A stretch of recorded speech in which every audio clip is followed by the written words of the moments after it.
जाधव के पास यदि valid Indian passport मिला है तो स्पाई कैसे हो सकता है, यह बात समझ में नहीं आती है। लेकिन फिर भी कुलभूषण जाधव का स्पाई होना तो मैं मानता हूं कि जब उनके पास वैलिड इंडियन पासपोर्ट था तो इसका प्रश्न ही नहीं खड़ा होता, और ये पाकिस्तान के एक्शन को यह सीधे एक्सपोज करता है।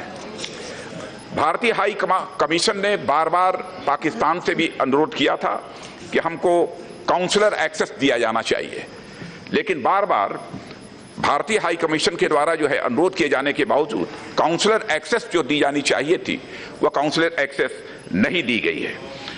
और भारत पाकिस्तान द्वारा बगैर काउंसलर एक्सेस के इस सेंटेंस को मैं स्ट्रांगली कहना चाहता हूं कि यह जो फांसी की सजा जो सुनाई गई है, अध्यक्ष महोदया, भारत सरकार उसे स्ट्रांगली कंडेम करती है।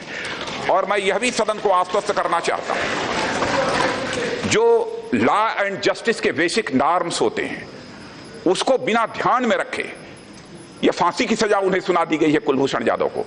और सदन को मैं आश्वस्त करना चाहता हूं कि चाहे इसके लिए जो भी करना पड़े भारत सरकार वह करेगी और कुलभूषण जाधव के साथ न्याय होगा। अध्यक्ष महोदया, इतना मैं सदन को आश्वस्त करना चाहता हूं।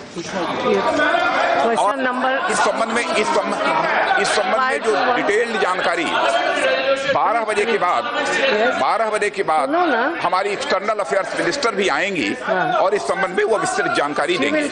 यह बात समझ में नहीं आती है, लेकिन फिर भी कुलभूषण जाधव का स्पाई होना तो मैं मानता हूं कि जब उनके पास वैलिड इंडियन पासपोर्ट था तो इसका प्रश्न ही नहीं खड़ा होता, और ये पाकिस्तान के एक्शन को यह सीधे एक्सपोज करता है।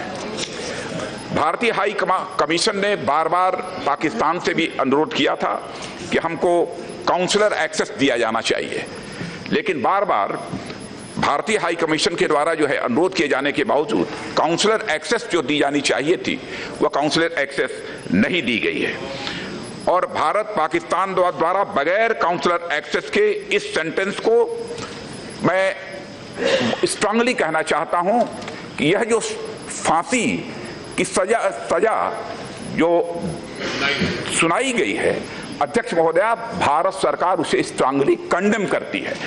और मैं यह भी सदन को आश्वस्त करना चाहता हूं, जो लॉ एंड जस्टिस के बेसिक नॉर्म्स होते हैं उसको बिना ध्यान में रखे यह फांसी की सजा उन्हें सुना दी गई है कुलभूषण जाधव को। और सदन को मैं आश्वस्त करना चाहता हूं कि चाहे इसके लिए जो भी करना पड़े भारत सरकार वह करेगी और कुलभूषण जाधव के साथ न्याय होगा। अध्यक्ष महोदया, इतना मैं सदन को आश्वस्त करना चाहता हूं।